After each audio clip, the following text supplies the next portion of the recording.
Good morning students. Result से related एक breaking news आ रही है कि GNDU इवन सेमेस्टर एग्ज़ाम्स का रिज़ल्ट आ गया है।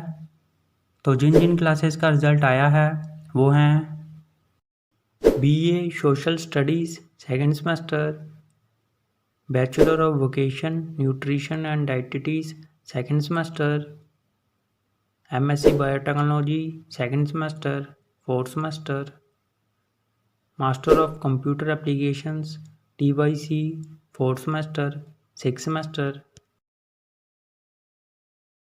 तो सभी स्टूडेंट्स GNDU की ऑफिशियल वेबसाइट पर जाकर अपना अपना रिजल्ट चेक करें gnu.ac.in पर। ऑल दी बेस्ट सभी स्टूडेंट्स को। उम्मीद है कि आप सबका रिजल्ट बहुत ही अच्छा आया होगा और सभी स्टूडेंट्स पास होंगे। तो जैसे ही किसी और क्लास का या फिर किसी सेमेस्टर का रिजल्ट आता है तो हम आपको बता देंगे। तब तक इस वीडियो को लाइक कर दो, शेयर कर दो, चैनल सब्सक्राइब कर दो और बेल आइकन जरूर प्रेस कर देना। Thank you.